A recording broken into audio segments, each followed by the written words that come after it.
পুরা 1 ঘন্টার উপর আমি বসে এই যে এখন আইছে Parvez playboy, Sheikh loyal boy, এই যে সিঙ্গেল বয় চলে আসছি স্মৃতিসৌধের ভিতরে।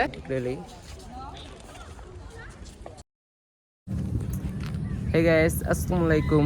This is me Hussein Ahmed and welcome to my another video. Guys, আজকে আমরা যাচ্ছি হচ্ছে স্মৃতিসৌধে। আমার সাথে আজকে যাবে হচ্ছে শেখ এবং পারভেজ। তো তারা আমার জন্য ওয়েট করছে হাতিমারা। তো আমি এখন সেখানে যাব, দেন তাদের সাথে মিট করে আমরা ডিরেক্ট চলে যাব স্মৃতিসৌধ। তো আপনারা ভিডিওটা দেখতে থাকুন অ্যান্ড ভিডিওতে একটা লাইক দিয়ে দেবেন, আর যারা যারা চ্যানেলটা সাবস্ক্রাইব করেননি এখনই সাবস্ক্রাইব করুন। তো চলুন যাওয়া যাক হাতিমারা।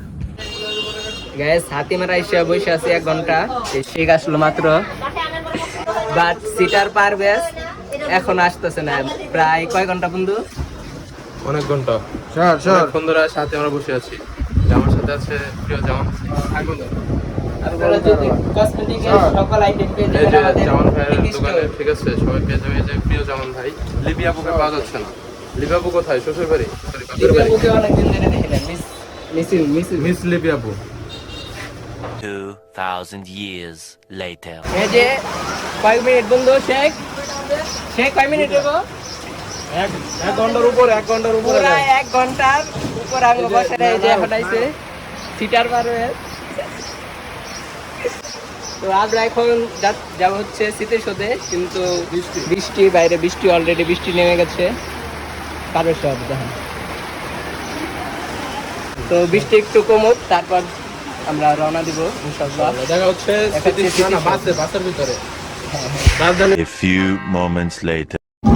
গাইস আমরা আছি হচ্ছে এখন টেসলা, কি বলবো বাংলার টেসলা।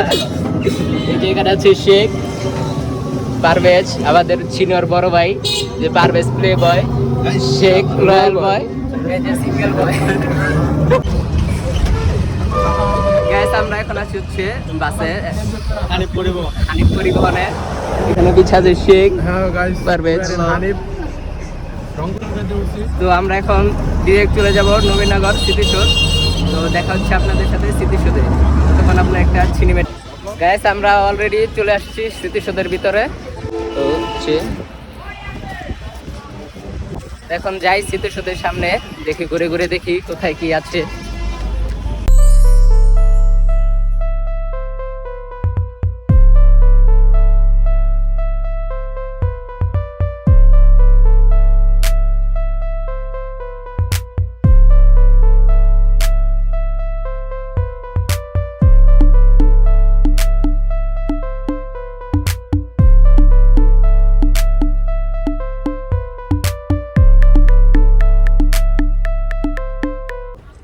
জি গাইস আমরা এখন আছি হচ্ছে স্মৃতিসৌধের সামনে।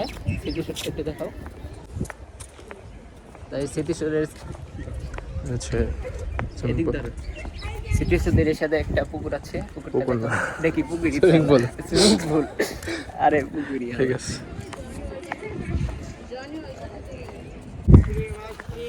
তো এই স্মৃতিসৌধটি মূলত 1971 সালে যে মহান মুক্তিযুদ্ধ ছিল, 1952 সাল থেকে ভাষা আন্দোলন থেকে শুরু করে 1971 সালের মুক্তিযুদ্ধ পর্যন্ত 7টি মহান ঘটনাকে স্মরণ করে এই স্মৃতিসৌধটি তৈরি করা হয়। এই স্মৃতিসৌধের সামনে এখানে হচ্ছে গণকবর আছে, অজ্ঞাতনামা শহীদের মানে তাদের কোনো নাম নাই। জি, তো এই হচ্ছে একটি।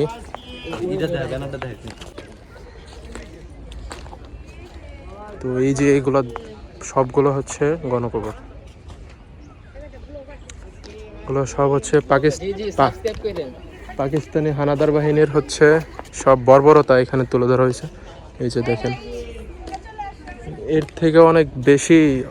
আমরা মিরপুরে যাচ্ছি, মিরপুরের যদি বুদ্ধিজীবী কবরস্থান বা কি বলে ওইটাকে, ওইখানে যাইতে পারলে আরো ভালো হইতো।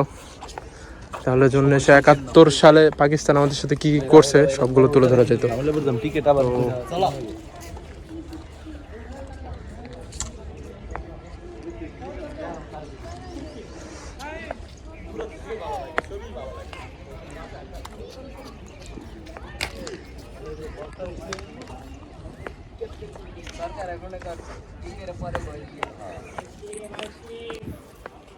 খালি ওরাই দেখে।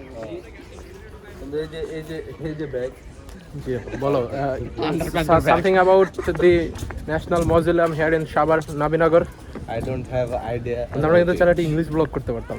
কি অবশ্যই।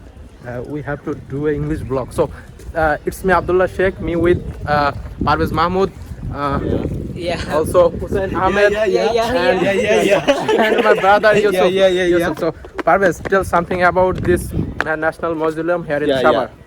Okay, so this is the unknown graveyard.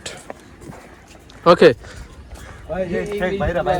বন্ধু এইটি মাঝখানে একটু লাগাই দিস, ঠিক আছে?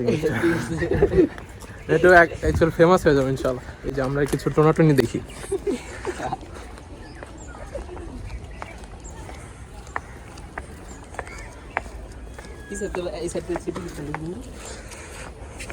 তুই ক্যামেরা তুই এটা রাখি তো তাহলে দেখা যাবে না, তোর এক হাতে রাখলে তো এটা পাঠিয়ে দিচ্ছি। এমনি ধর এগুলো ভিডিওতে আইতো না ভাই। এই যে এই অ্যাঙ্গেলের স্মৃতিশটটা সে লাগতেছে, জাস্ট ওয়া বন্ধু একসাথে কিন্তু হইতাছে, ঠিক আছে? তুই কাটে কাটে নিস। হ্যাঁ, আমরা একটু ওইদিকে প্রেম ভালোবাসা দেখি। এখানেও কবর আছে যে এগুলো হচ্ছে গণকবর। ওকে, হুসাইনের দাদিও আছে। না এখানে হচ্ছে আমার দাদার বাপ ভাইও আছে, ঠিক আছে? পারভেজের দাদার কোনো বাপ দাদা নেই, কিন্তু পারভেজ হচ্ছে পাকিস্তানি। ওর দাদা থেকে শুরু করে সবাই হচ্ছে পাকিস্তানি, ও ফ্রম পাকিস্তান। তো গাইস আজকের ভিডিওটা ছিল এই পর্যন্তই। ভিডিওটা ভালো লাগলে একটা লাইক দিয়ে দেবেন, আর যারা যারা সাবস্ক্রাইব করেন না অবশ্যই সাবস্ক্রাইব করবেন। আর স্মৃতিসৌধে আসার সুযোগ হলে সবাই একবার আসবেন, ঠিক আছে? খুব সুন্দর জায়গা এবং এটা একটা ঐতিহ্য এবং ইতিহাস ধারণ করে এখানে। তো আজকে এই পর্যন্ত।